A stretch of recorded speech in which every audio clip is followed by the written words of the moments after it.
Our last bill for the day then is Senate Bill 818. I'd like to recognize Representative Lilly. Thank you, Madam Chairman, and ladies and gentlemen of the elementary and secondary curriculum. SB 18, I am returning to your committee today to present this bill that has been worked on for some time now. The Keeping Youth Safe and Healthy Act. This bill is an agreed bill that was developed in collaboration with the Healthy Youth Act and the REACH Act coalitions. The Illinois Board of Education and the Association of School Boards are neutral on this bill. The Keeping Safe Act and Healthy Act was developed by dozens of stakeholders and experts throughout the state of Illinois. It is designed to ensure that all youth, Illinois youth, have the information they need to be safe and to be healthy. The Keeping Youth Safe Act and Healthy Act does not mandate this education to be in public schools, including charter schools. This education does not apply to non-public schools. At this time, I'd like to turn it over to Chelsea from the ACLU to give an overview of this agreed bill, and Don from Laurie Children's Hospital, and Brogan again, who's a high school student, to help to assist in answering any questions that we may have for the bill on today. With that, I ask for your aye vote. And Chelsea, please. Actually, just a moment so that we can seamlessly go right into questions. I would just like to take care of the housekeeping and take a look at your witness slips.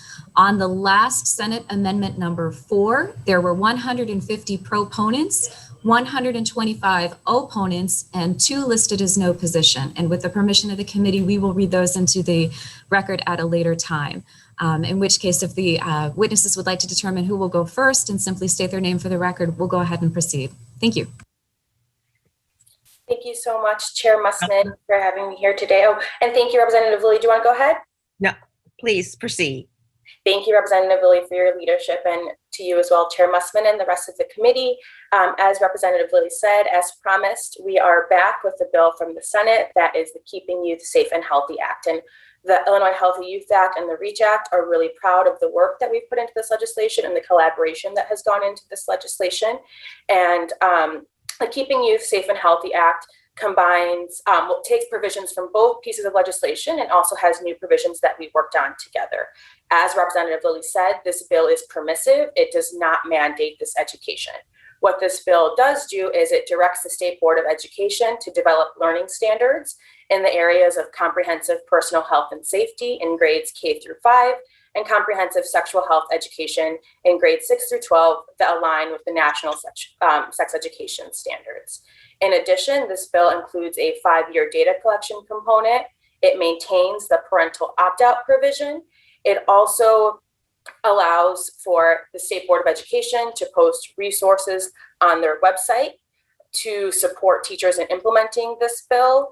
And it also is accessible to students with disabilities. A couple of provisions that I will highlight before I turn it over to my colleagues is that the bill also ensures that this information is accessible to students with disabilities, and it also allows schools to maintain local control over curriculum development and implementation of opt-out and material review processes as well.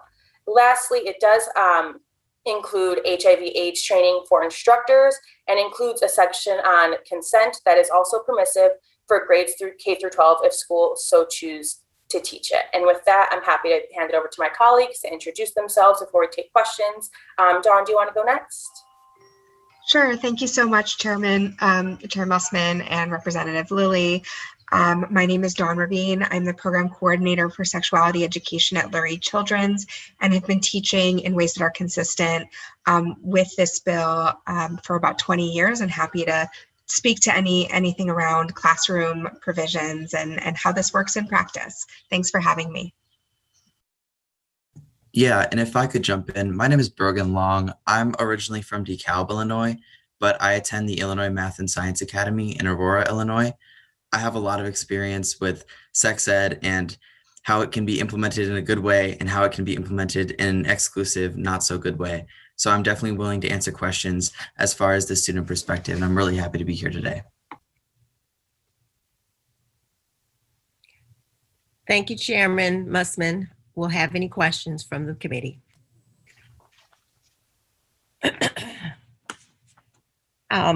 Michelle, let me start what we're trying to accomplish with our Keeping Youth Safe and Healthy Act.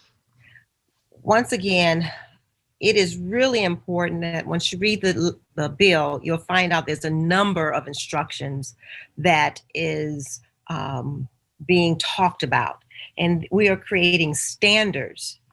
This is not a curriculum. We're creating standards that allow local control to oversee all of these education. The parent has the opportunity to opt out, which is also the current law. So these students and their family do not have to, they do not wish to participate in this curriculum that is available to them. And I just kind of wanted to point that out in reference to some of the concerns that may be out there. One of the things I just want to mention that it requires instruction that helps students develop self-advocacy for themselves. It requires instruction to access students with disability understanding and asking questions about their health and wellness and their personal health and wellness. Requiring information on developing healthy relationship, preventing and dealing with interpersonal violence and sexual violence. These are all issues that that young people are experiencing throughout our nation. And what we're wanting to do is keeping youth safe and healthy. And we have to do that, providing them with information through instruction that allows them to ask questions and be a part of a curriculum that brings forth understanding and self-sufficiency or interpersonal developments. So with that, I'll turn it over to any of the advocates who would like to share as well. Brogan Long, I see that you have your hand up. Yeah, I just wanted to mention that I believe this bill is addressing issues that we know youth are dealing with. We know that trans youth exists as young as ages as K through 5. We know that youth deal with sexual assault, that youth deal with these issues. And that's what this bill is addressing. And those students deserve that information. They need that information.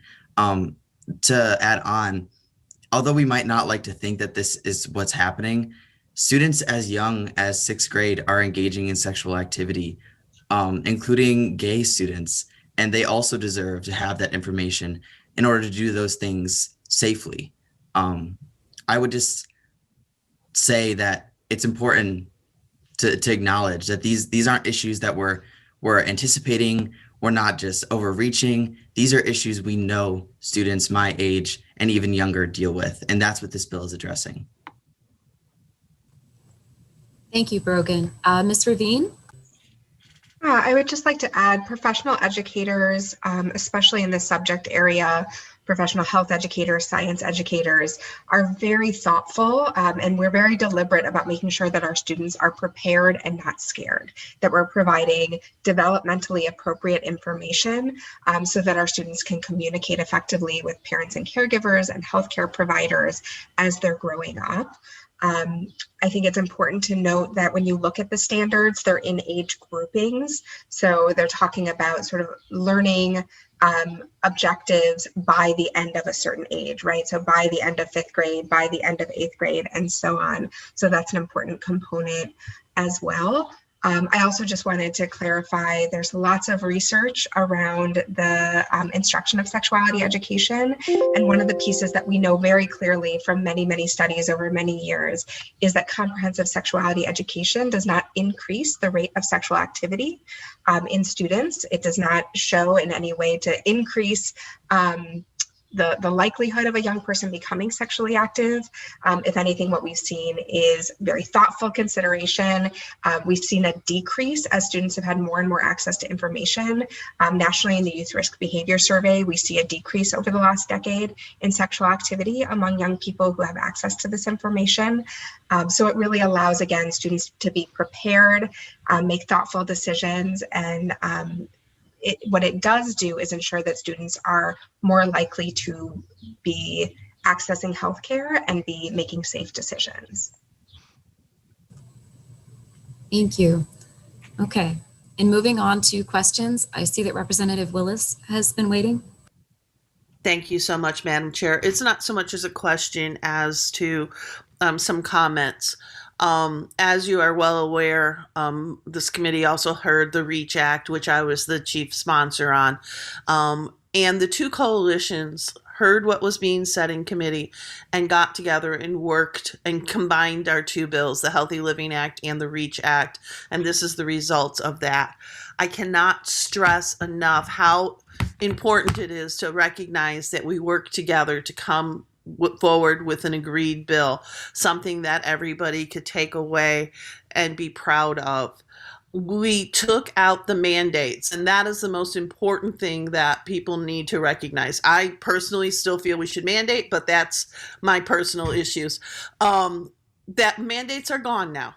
But what we did do is truly look at the curriculum, look at where it was, and said, if you are going to teach these kind of things, these are the key components that need to be in there. And that is so important to look at that.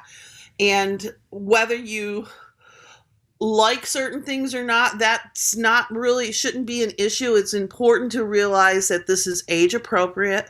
We've taken into consideration age appropriateness, and the stakeholders looked at that. We continue to have opt-out options on certain issues if parents feel that's not right. But as you've heard from some of the testimony, that things are not being taught in schools, and students are exploring the internet on their own, and they can end up with misinformation, and that is not what we want to see. We want to see students given the correct information, and it is important to recognize, as Brogan has stated earlier, students, that they are coming up with these ideas on their own. They recognize it. There are transgender youth as early as kindergarten, probably earlier than that just can't articulate that. We need to give them tools to be able to be successful in society at whatever age they are, and to be able to make the best choices and the best healthy decisions for themselves. And that is what this bill does. It helps all youth from kindergarten up through the end of high school graduation to be able to make those best decisions. And at kindergarten, it's as simple as not bullying each other, recognizing, protecting each other's space, not bullying somebody because they're different from you, and recognizing that. We know historically right now and scientifically that youth are, puberty is at a much younger level than it was 30 years ago. So it's important that we give students the tools to understand puberty at a young age. So, we have girls that are going through puberty in 3rd grade. They have to understand what's happening to their body, both physically and emotionally, and that is truly important. So we have to give them the tools to understand that. That is what this curriculum does. Helps the youth be able to make themselves safe and healthy and recognize what's going on, help them to live together in a safe environment. Whether as a parent we approve of it or not, kids are dating in 4th grade. What they call dating in 4th grade might be different than what we think is dating, but it's happening. And as Brogan pointed out to us, whether you approve of it or not, kids are having sex at a younger age. And going and teaching them how to do it safely isn't going to be promoting them to do it any more than it's already happening. But we need to make sure we give students the safe, correct information that they need to be able to protect themselves. So I'm a chief co on this bill. I urge everybody that supports the bill to sign on to it and definitely to vote yes on it. Thank you so much. Thank you. Ms. Diaz, did you have a comment in relation to what Representative Willis had been saying?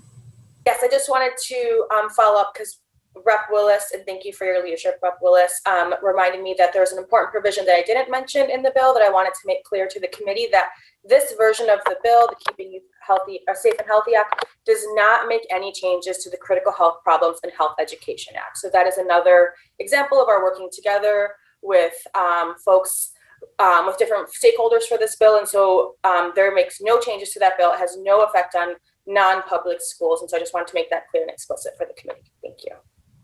Thank you. Representative McCombie for a question. Okay.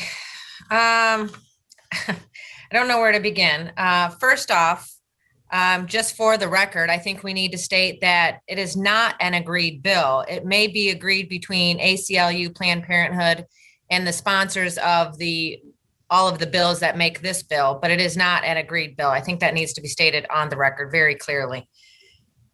As for it not being a mandate, can the sponsor verify if this curriculum on the utilizing the National Sexual Education Standards, if we don't use that as the standard, we do it or we don't do it.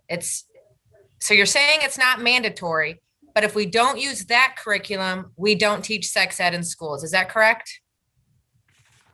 Representative Lilly, would you like me to answer that? You can, and I have a comment as well. Thank you. Representative McCombie, thank you for that question. So the standards are, so if schools teach sex ed, they must align with the standards, and that does not mean they need to teach K through 12 entirely to be able to use the standards, but they must align. But schools maintain local control over what curriculum to use to meet the standards. So the standards are simply guidelines, and then the curriculum is up to local control to decide how to teach those standards.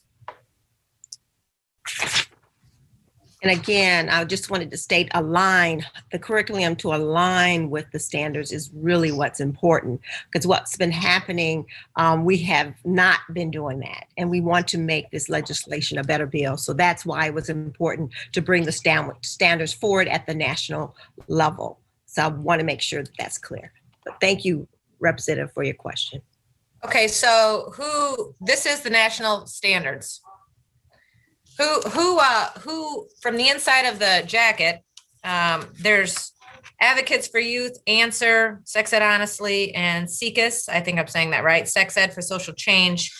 Those are the folks that are determining these standards, correct? Representative McCombie, those three organizations that you mentioned are the organizations that convened a wide range of experts that then developed and reviewed the standards. Those experts include a wide array of experts in the fields of psychology, adolescent health, public health, education. Many of them are doctors or have PhDs in their respective fields. How are those organizations funded? Each individual organization, I'm not familiar with the funding of those organizations. That may be something members want to look into. So the National Sex Education Standards, is that according to the Department of Education or ISB? The standards, ISB will work to develop standards for Illinois that align with the national standards. Okay, and I think that's probably a big part of our concerns is that we and many disagree with the National Sex Education Standards. I think that's certainly an issue. And just reiterate again, so if we don't follow the National Sex Education Standards, we have nothing in the schools, right? We have to follow those standards as guidelines. Just yes or no? It's all or nothing. Yes, curriculum development will be guided by the National Sex Education Standards. And if we don't use that, it's nothing. There's still basic information that's also included in the legislation as well. And to be clear, it's not that it needs to be followed every standard. So for example, as Dawn mentioned, it's by grouping. And so by the end of 8th grade, certain standards need to be met. And if a school chooses to only teach in 7th grade, they have the flexibility to choose the standards that they believe are age appropriate up to 7th grade. So can you just clearly answer? The answer was very clearly answered in the Senate debate. And the answer is yes or no, the National Sex Education Standards or nothing. When schools teach, they must align to the standards, yes. Okay, thank you.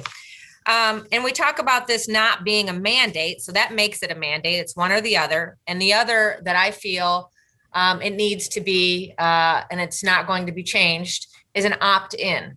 rather than an opt-out.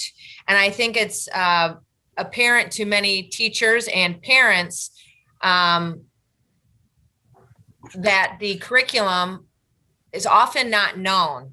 They might say, we're going to start a chapter or a series or on sex ed, and they think, depending, that it is the teddy bear wearing the bathing suit and talking about, safe places to touch or not touch. Or it might be as simple as a condom on a banana, whatever the case may be, but this goes too far. I've heard from several of my teachers that feel very uncomfortable that don't have the training. And since I'm going to use her name in debate, Dawn, don't have the training that she has to educate children on the topic, are going to be very uncomfortable teaching some of the language, explaining some of the pictures, although in cartoons, are going to be very uncomfortable and are going to have to answer questions to parents after the fact. In Illinois, and I'm going to just assume that it is a lot of other states. We always go too far. This bill, to me and to many on my side of the aisle, as when many parents, many teachers, many educators, administrators, people that aren't even in the field, this will not be. It'll go too far. It will not be age appropriate. It won't be medically accurate. It, again, is just something that is an overreach. I strongly, strongly recommend a no vote on this. And that's all I'm going to say about it. Thank you. Okay, thank you. I'm going to remind committee members that this is a crunch week and we have 2 other committees that are waiting to use this space. So we do need to move this process along. We're going to have very concise questions and answers, and we're going to try and kind of get this to its finish line right now. I believe that Dawn? I was next.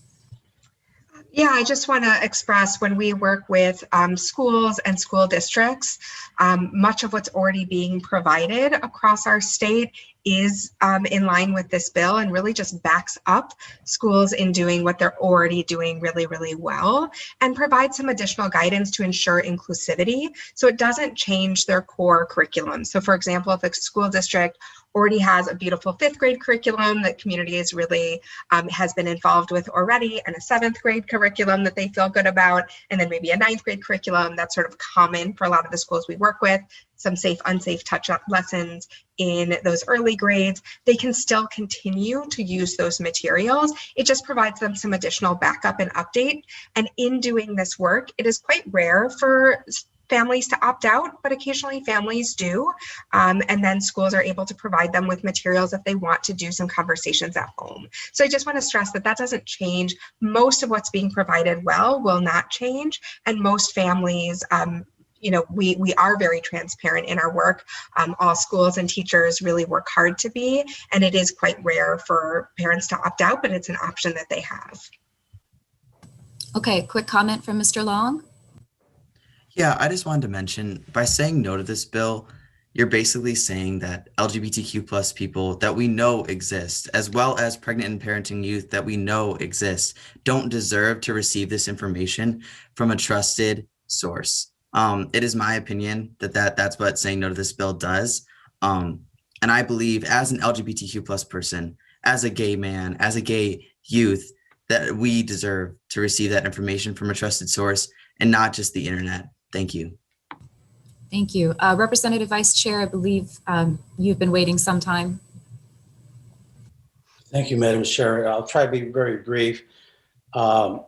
When you talk about age appropriate, that's age appropriate as defined by the National Sex Education Standards? Vice Chair, we have a definition of age appropriate in the bill that is nearly identical to the definition that was in the original law. Which original law? The current law in the books. So age appropriate has defined currently. Yes. It is. And that aligns with the National Sex Education Standard guideline. Yes, Vice Chair. Okay, and then just for the record again, when we say national sex education standards, that's not a government standard, a federal government standard, correct? It is not. It is endorsed by a wide range of groups that support, and it is informed by a wide range of standards, including the health education standards that are guided by the government. Okay, thank you, Mr. Yields. And to Dawn Rabin, you don't need to answer now, but if you can get this to me before the bill comes up for a vote in the House. You talked about that there's research out there that indicates that by using the national sex education standards, there has been no increase in sexual activity. I think that was your testimony earlier today. You also referenced some experiences that you've had with teachers in schools. If you can get that to me before it comes up for a vote, who they are. And my final, I guess my question to the sponsor and the advocates, if schools decide to teach sexual education, sex ed, they have to align to the national sex education standards.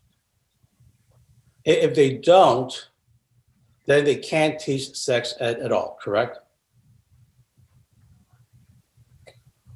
That is the standard. Yes, curriculum must align with the standards, but to be clear to Dawn's point that she had briefly mentioned, that most schools, what they are currently teaching aligns with those standards. We're adding the standards to make sure that the inclusivity portion, amongst other portions that we want to make sure included, are also there. And so I don't imagine that schools will, once this law is passed, hopefully once this law is passed with your yes votes, that schools will just drop their curriculum, because what they're currently teaching should align to the standards. And in addition, the additional material will have the standards to guide them.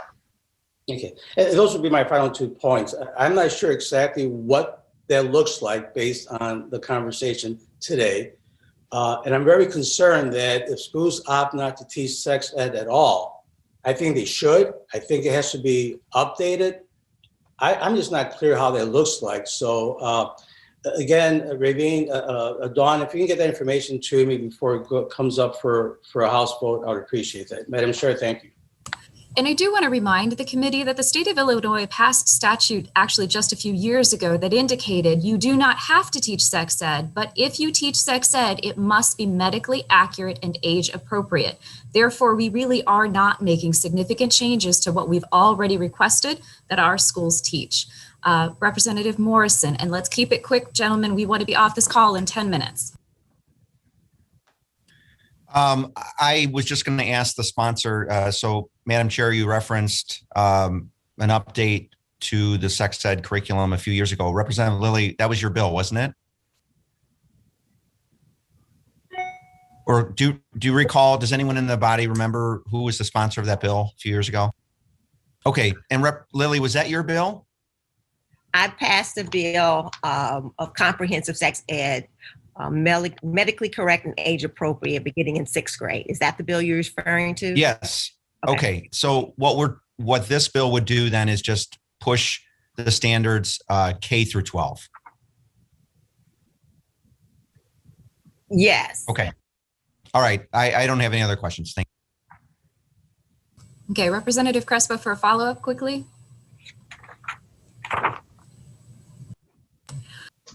Representative McCombie for a quick follow-up. I'm sorry, I was on mute. Thank you. Representative, in the bill, the words, I have just 2 follow-up questions. The words family, life, -sex is stricken throughout the bill. Can you explain as to why that's relevant? I'm going to turn that over to Chelsea. I can answer that, Representative McCombie. And so the family life section of the bill that's currently in law is being removed entirely, because the sections that are in there would be covered in the National Sex Education Standards alignment. That would be for the curriculum that schools choose to teach. And what is not included in those standards would be information or language that is stigmatizing. Okay. And the other question, we keep talking about age appropriate. In the bill, is it really age appropriate or is it culturally appropriate? It is both, Representative. It's both. Thank you. All right, Mr. Long for a brief statement, and then we're going to start with our roll call. Yeah, a lot of the concerns I had been hearing from several representatives was that there would be parent backlash and that people wouldn't feel comfortable teaching the content. But I wanted to reference this idea that a lot of our public schools are teaching this content, just not in full and without solid legislation to back them. And so my middle school taught content close to these topics.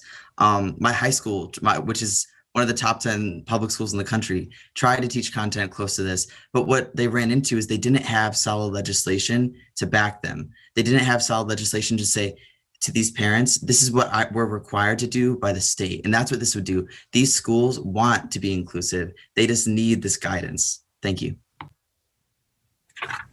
All right, thank you, everyone. I know that this is a topic that we all have very strong feelings about. Certainly, you'll have the opportunity to chat with any of the bill sponsors or other advocates after the call if you haven't had your questions answered now. I'm going to ask my committee members to get their cameras ready and be prepared to vote when your name is called. And with that, Representative Willis moves that Senate Bill 818 do pass. Clerk, could you please take the roll? Musman, Yes. Crespo, Pass. Bourne, Bennett, No. Conroy, Yes. Alec, No. Freeze, No. Harper, Hirschauer,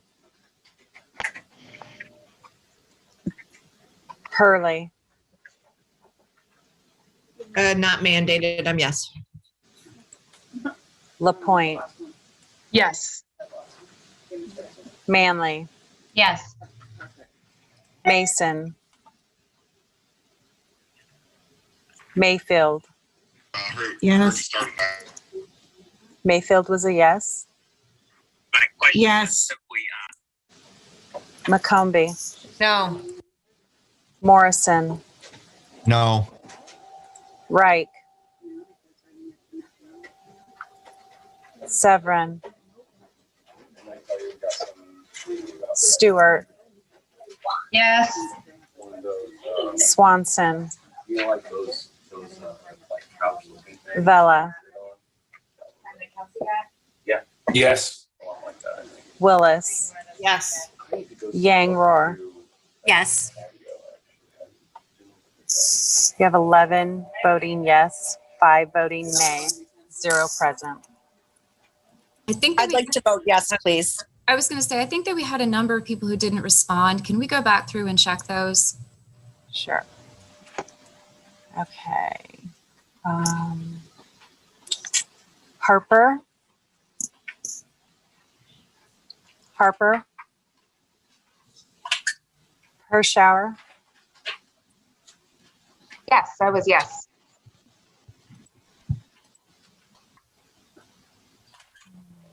Mason. Yes.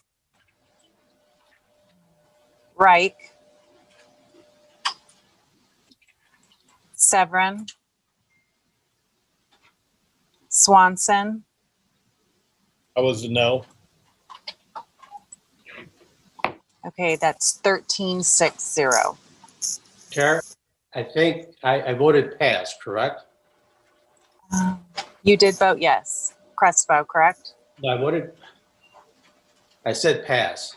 Oh, I'm sorry. So you're not voting. Well, what's the vote count right now? We are Without your vote, it's 12-6. How many votes do we need to pass? 13. So I'll vote yes to get out of committee, but I would ask, again, I did ask for some information. If I can get that information before it comes to the House floor. So I'll be voting yes to get out of committee, no commitment on the floor. Thank you, Representative, for that consideration. I know that they will get you the needed information for you to make a final decision. There being 13 votes. Chair, I'm sorry, Severin is here. Okay.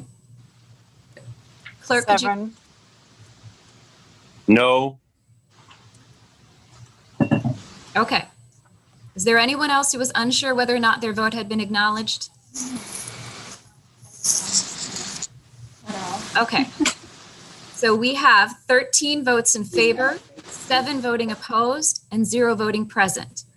Senate Bill 818 will be favorably reported to the House floor. Thank you, members, for your participation today. I know we had a lot of work. And with that, the House Elementary and Secondary Education School Curriculum and Policies Committee will recess to the call of the chair.